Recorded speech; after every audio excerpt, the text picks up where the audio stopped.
नमस्कार, मैं अनीता सिंह आप सभी दर्शकों का अन्नदाता कार्यक्रम में स्वागत करती हूं। हमारे देश का किसान जन का पोषक है, वह श्रम का देवता है, अन्नदाता है।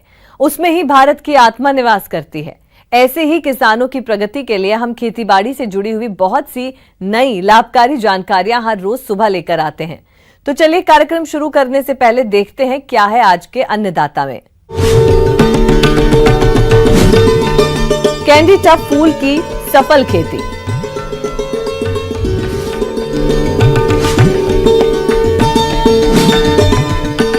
मूंग की वैज्ञानिक तकनीक से बुआई।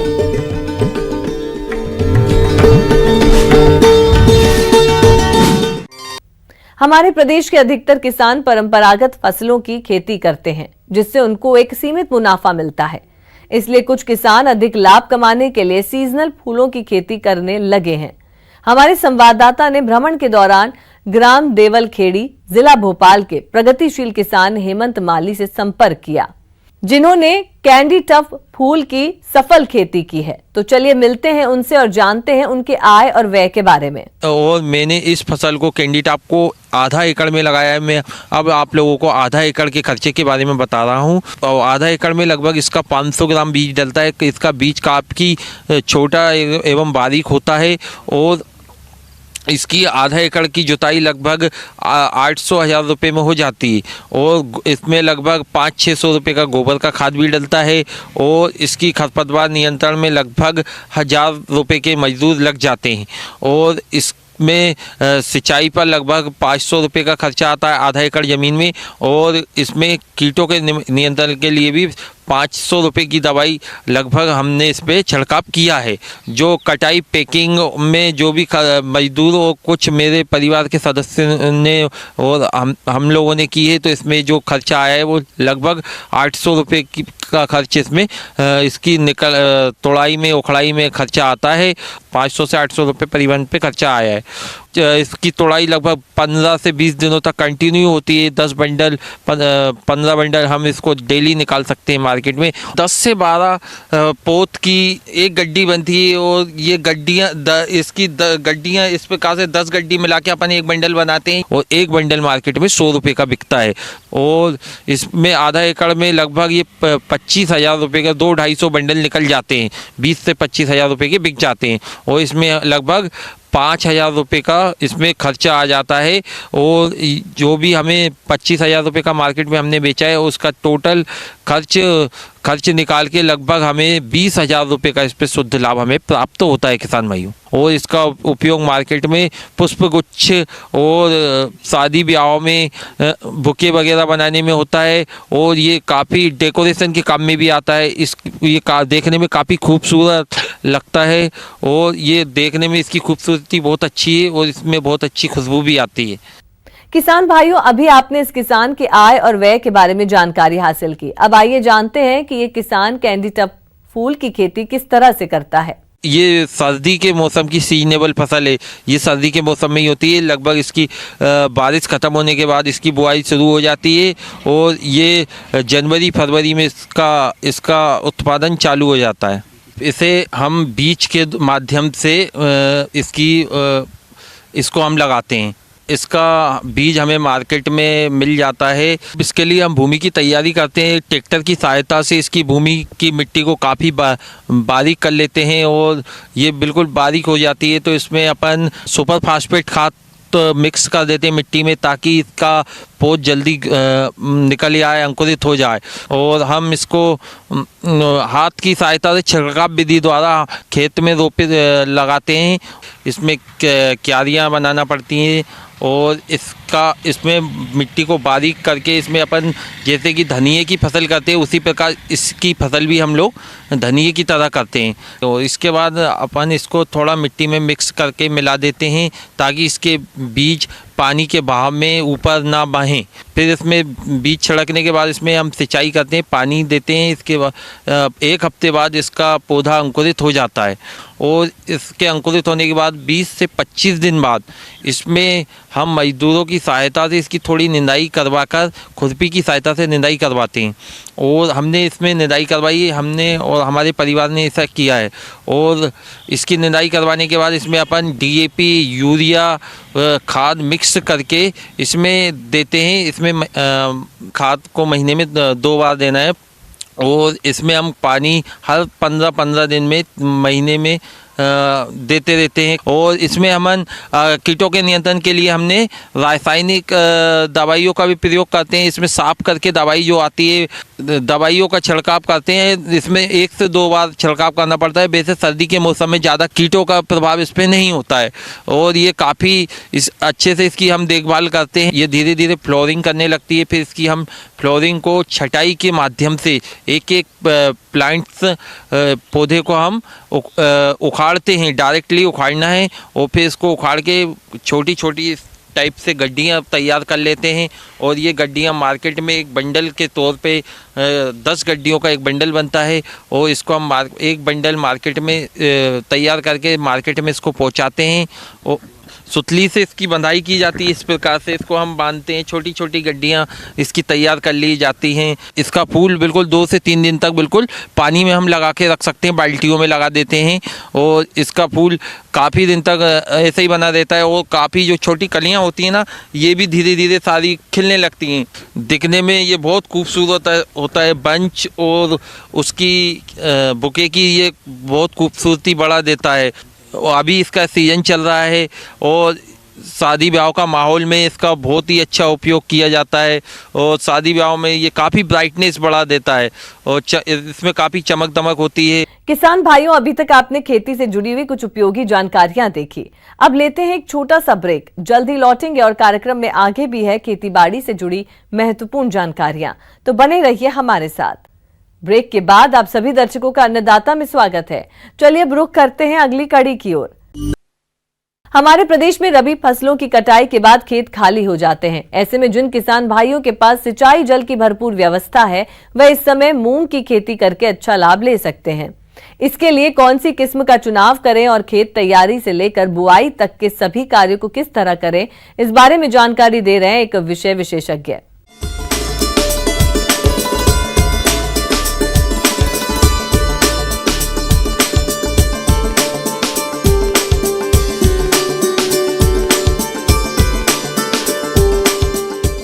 ग्रीष्मकालीन मूंग की खेती कम लागत में अधिक उत्पादन कैसे प्राप्त करें, इसके लिए सबसे उपयुक्त फसल है मूंग। मूंग की खेती के लिए किसान भाई इसकी खेती के लिए जो है बलुई दोमट या भारी मिट्टियों में भी अच्छी तैयारी के साथ जो है हम मूंग की बोनी कर अच्छा उत्पादन प्राप्त कर सकते हैं। इसलिए हल्की मिट्टियों में जहां जल निकास की सुविधा हो वहां मूंग की खेती से हम काफ़ी अच्छा लाभ ले सकते हैं। लेकिन भारी मिट्टियों में जल निकास के साथ हम मूंग की खेती से काफ़ी अच्छा लाभ प्राप्त कर सकते हैं। खाद का उपयोग बहुत ज़रूरी होता है। खाद 4 से 5 टन पकी हुई गोबर की खाद या कंपोस्ट का उपयोग यदि किसान भाई प्रति हेक्टेयर करते हैं तो ये दलहनी फसलों के लिए, मूंग के लिए जो है ये उपयुक्त खाद की मात्रा है। तो 4 से 5 टन पकी हुई कंपोस्ट का उपयोग किसान भाई प्रति हेक्टेयर करें। पोषक तत्वों के प्रबंधन के लिए खाद उर्वरक मिट्टी परीक्षण के आधार पर 50-20 किलोग्राम प्रति हेक्टेयर NPK की दर से दिया जाना चाहिए। इसके लिए मिट्टी परीक्षण के आधार पर NPK की मात्रा कम या अधिक हो सकती है। तो जिन किसान भाइयों ने मिट्टी परीक्षण कराया है उसके आधार पर NPK 20-50-20 किलोग्राम प्रति हेक्टेयर के मान से उर्वरकों का उपयोग करें। प्रजातियों में जो मुख्य प्रजातियां हैं मूंग की, उसमें पंत मूंग 1, पंत मूंग 2, हम 12, हम 16, PDM 139, IPM 2-3, IPM 2-14, विराट, ये सारी प्रजातियां ऐसी हैं जो 60 से 65 दिन की प्रजातियां हैं और अधिक उत्पादन देने की क्षमता रखती हैं। 12 से 14 कुंटल प्रति हेक्टेयर तक इनका उत्पादन लिया जा सकता है। तो ये सारी प्रजातियां ग्रीष्मकालीन मूंग की बोनी के लिए उपयुक्त प्रजातियां हैं। किसान भाइयों, मूंग की फसल से आपको अधिक उत्पादन मिले, इसके लिए आप बीज की उचित मात्रा तथा बीजोपचार करते हुए वैज्ञानिक तकनीकी से बुआई कैसे करें, इसकी जानकारी कुछ इस प्रकार से। यदि ग्रीष्मकालीन मूंग की किसान भाई खेती कर रहे हैं तो 8 किलोग्राम बीज की आवश्यकता होती है। प्रति एकड़ के मान से 8 किलोग्राम बीज किसान भाई उपयोग कर सकते हैं। अंकुरण क्षमता उसकी अच्छी नहीं है तो बीज को 10 किलोग्राम प्रति एकड़ तक लिया जा सकता है। बीज का उपचार बोनी से पहले बहुत ही आवश्यक प्रक्रिया है। प्रथम बीज उपचार मिश्रित फफूंदनाशी कार्बेंडाजिम प्लस मैनकोजेब से हम बीज उपचार करें। इसकी मात्रा 2 ग्राम प्रति किलो बीज रखें।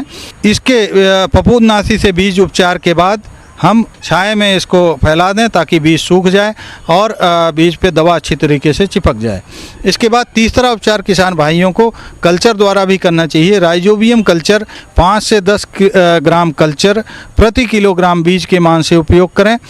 इसके बाद बोनी के तरीकों में लाइन से लाइन की दूरी 20 से 25 सेंटीमीटर और पौधे से पौधे की दूरी 3 से 4 सेंटीमीटर 4 से 5 सेंटीमीटर रखें तो अति उत्तम रहता है। इसके लिए हम सीड कम फर्टिडिल का उपयोग करें जिसमें हम फास्फेटिक उर्वरकों का उपयोग बोनी के बीज के साथ साथ जो फर्टिलाइज़र का जो बॉक्स है उसमें हम फास्फेटिक उर्वरक भर करके बोनी करें और बीज वाले बॉक्स में बीज उपचारित बीज को भर के बोनी करें तो इससे फास्फेट उर्वरकों की उपयोग क्षमता बढ़ जाती है। तो इस प्रकार जो है बोनी लाइनों में की जाए। मूंग की फसल का उचित विकास हो और इससे आने वाले समय में अधिक उपज लेने के लिए फसल को खरपतवारों से मुक्त रखते हुए सिंचाई किस तरह से करें, आइए जान लेते हैं। खरपतवार नियंत्रण की यदि फसल में बात की जाए तो ये बेहद ज़रूरी है। किसी भी फसल में खरपतवार हमारी फसलों को काफ़ी नुकसान पहुंचाते हैं।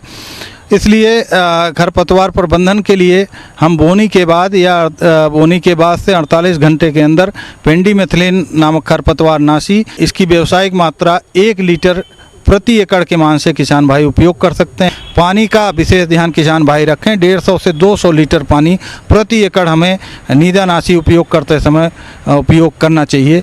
नमी के लिए सिंचाई का प्रबंधन बहुत आवश्यक है।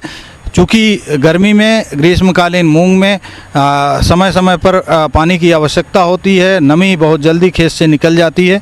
इसलिए 1 हफ्ते से 10 दिन के अंदर हम पानी लगाएं। भारी मिट्टी में 7 से 10 दिन पर और हल्की मिट्टियों में 1 हफ्ते के अंतराल से सिंचाई करें ताकि हम मिट्टी में नमी की मात्रा को बरकरार रख सकें और एक अच्छा उत्पादन ले सकें। इन सारी बातों पे यदि हम ध्यान देते हैं, बीज उपचार को भी दृष्टिगत रखते हुए सारी प्रक्रियाएं हम समय से करते हैं तो निश्चित रूप से एक मूंग का अच्छा उत्पादन हम प्राप्त कर सकते हैं।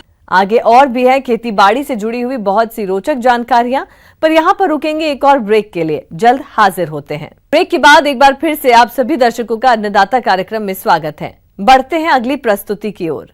मिर्च की पूरे प्रदेश में खेती की जाती है, लेकिन इस फसल में कई तरह के रोगों का प्रकोप होता है जिसकी वजह से मिर्च का उत्पादन कम होता है।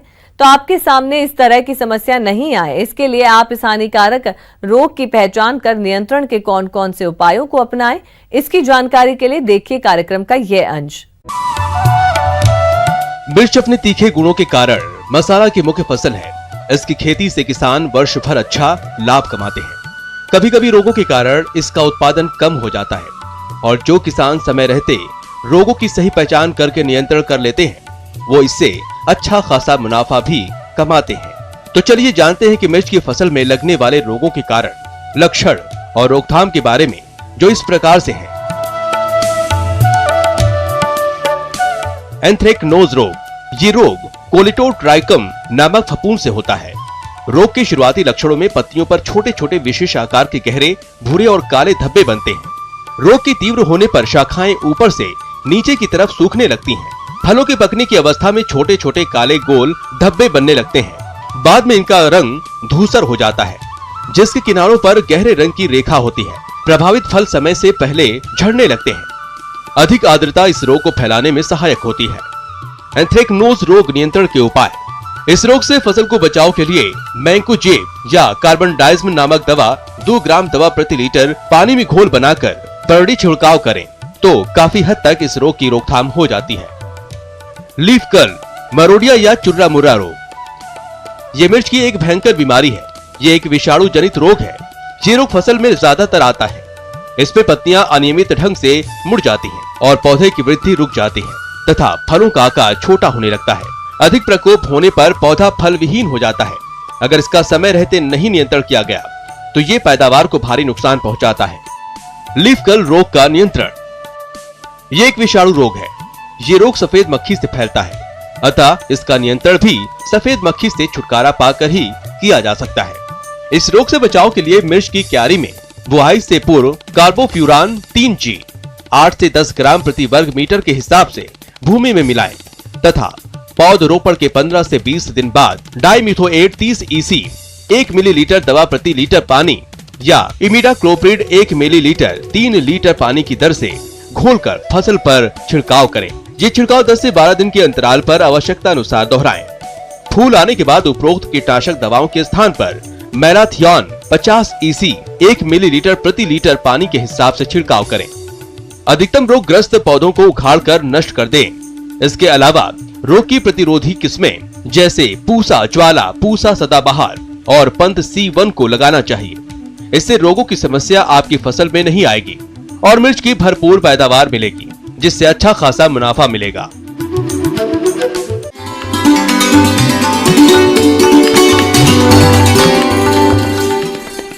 अन्नदाता हेल्पलाइन निशुल्क फोन संपर्क सेवा के माध्यम से आपके द्वारा पूछे गए प्रश्नों में से 1 या 2 महत्वपूर्ण प्रश्न को हम अपने कार्यक्रम में शामिल करते हैं। इसी के तहत आज का चयनित प्रश्न और उसका जवाब इस प्रकार है।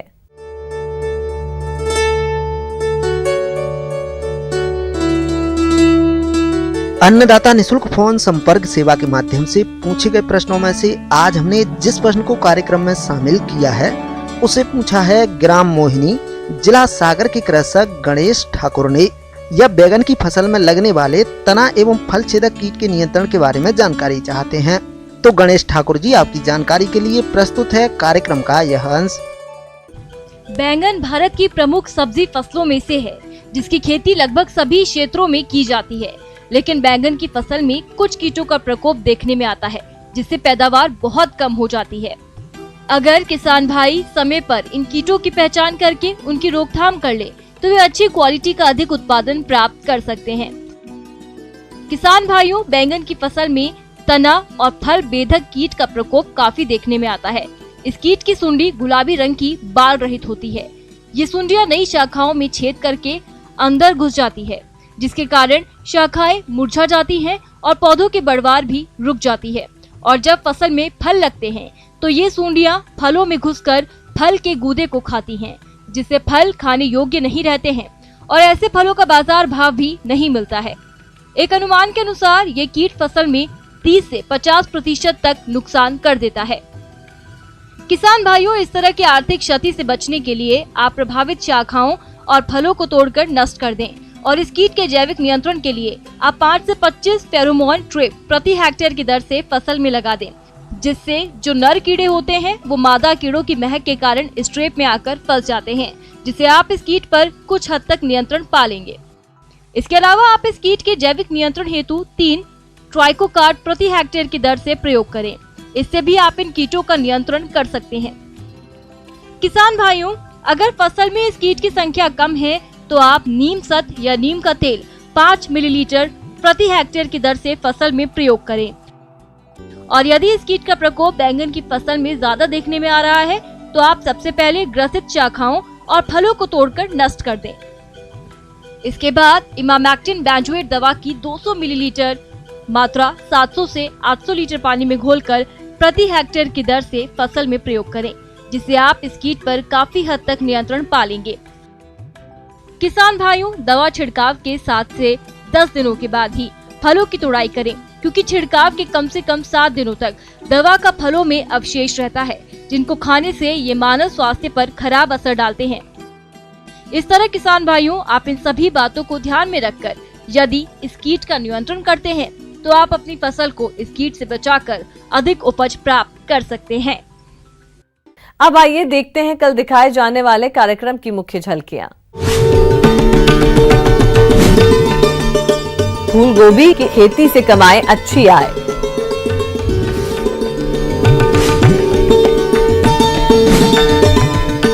नवजात बछड़े बछड़ियों की देखरेख और प्रबंधन।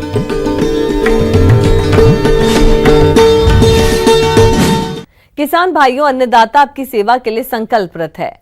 कृषि संबंधित समस्या और सुझावों के लिए आप हमें इस पते पर संपर्क कर सकते हैं। प्रोड्यूसर अन्नदाता, news 18 Madhya Pradesh, Chhattisgarh, Ramoji film city, Hyderabad 501512। साथ ही आप हमें ईमेल भी कर सकते हैं। हमारा ईमेल आईडी है p18annadatamp@nw18.com।